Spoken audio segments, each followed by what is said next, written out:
In this video, I'm going to mostly take a look at gold, but I thought I'd just take a quick look at the stock market. I'm pretty sure we're starting a bear market.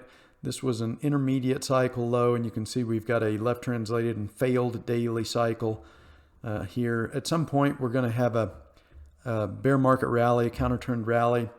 May have started today. If I was the Fed or the plunge protection team, I think I would throw everything I had at the market on Friday and try and close it near the highs. That would probably preempt any kind of a crash event that might happen on Monday if we were to close at the lows of the day and at the lows of the week. So it's possible that we're starting our bear market rally here. We're more than overdue. And I think the plunge protection team has been in this market for several months trying to keep this thing propped up. We've had some major rallies along the way here that look a bit suspicious to me. But the selling pressure has just overwhelmed anything that the Fed has thrown at the market. But strategically, it would be a good play to throw everything you had at the market today on Friday and make sure that we don't close the week at the very lows of the week. That just opens a possibility for a real panic on Monday. All right, now let's go to gold and silver. All right, so first a couple things. Of course, I'm seeing a lot of people getting really bearish here. It's like I said before, it's the same thing at every one of these. At this intermediate cycle low, everybody was bearish and couldn't see any scenario where gold could rally. Same thing here. And we're getting the same thing here. But so far, gold has done what I've said it needed to do. It needed to come down and break this uptrend line, which it did. It also needed to close below it, which it did yesterday, and it's almost certainly going to do today. I don't know that I'm ready to buy today. There is something I'm going to be looking for at the end of the day that might tell me whether or not I want to go ahead and wade in today or wait till next week. But we're checking off the parameters that we need to do in order to complete this intermediate cycle low, and then we will start the advancing phase of a new intermediate cycle, just like we always do. We had an advancing phase of this intermediate cycle. We had a really long and right translated advancing phase of this intermediate cycle, and it tested the all-time highs. And so, if you step back and take a look at the big picture, there's really nothing terribly bearish about the gold market right now, other than it is in an intermediate decline.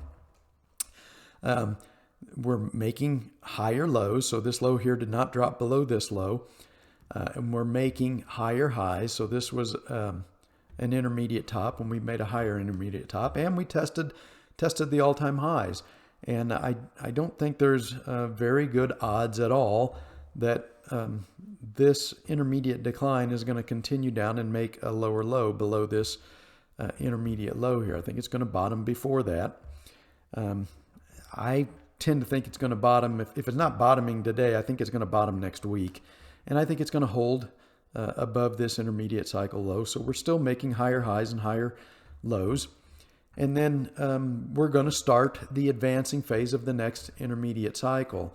And I don't see any reason why the next advancing phase won't at least test these all-time highs as well. And if it can get there early in the intermediate cycle, then I think we're going to get a breakout. The problem with this move is that it came about 27 or 28 weeks into this intermediate cycle. You can see we started here, and it just took a long time to finally get up here and test these all-time highs. So as I've noted before, these tests of a resistance zone or even a breakout that occur very late in an intermediate cycle usually don't produce a sustained move, and that's what happened here. It just took too long to get up here and test these highs, and then we kind of ran out of time for a breakout. And then, of course, obviously we had an attack right here. Cartel is trying to keep gold below 2,000, so we had an attack to immediately take this back down below 2,000. Another attack here to prevent it from getting above that. But as I've said before, the cartel's going to win a few battles, but they are not going to win the war here. They are not able to stop this pattern of higher highs and higher lows, or they have not been able to yet. And they have tried pretty hard. So now let's look at the dollar. All right, so I tend to think the driver for the next intermediate rally in the dollar is probably going to, or in gold, is probably going to be an intermediate decline in the dollar. So you can see we've got this triple top resistance here, and we've broken out above it. But that same principle is in play here. This breakout is occurring really late in this intermediate cycle, and that is if we assume that this is an intermediate cycle low. There's some question in my mind as to whether this was an intermediate cycle low. It didn't really fill some of the parameters that I would like to see. And if that's the case, then the intermediate cycle low is down here, which means this is really, really, really long for an intermediate cycle, and a breakout that is occurring this late in the intermediate cycle, and sentiment is off the charts bullish on the dollar here, which means that we may be at risk of running out of buyers of the dollar and sellers of the euro. So I have my doubts as to whether or not this is going to produce a sustained move, not at this point anyway.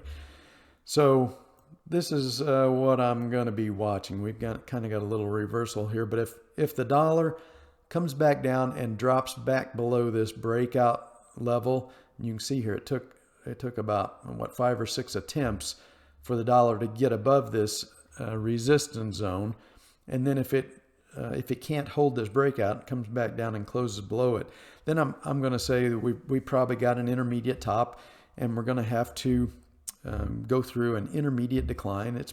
They usually take 2.5 months, and also price is stretched obscenely far above this 200-day moving average. So the rubber band principle could come into play here, and the further an asset stretches above the long-term mean, the more aggressive and violent the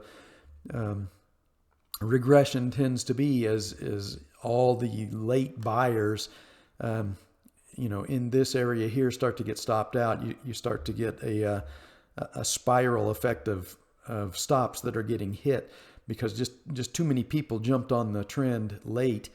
And so you got a lot of people with stops up in this area. And as you start hitting those stops, they start to cascade. And that's what causes these extreme regression events. Just too many people piling on late in the move. So we'll keep an eye on this.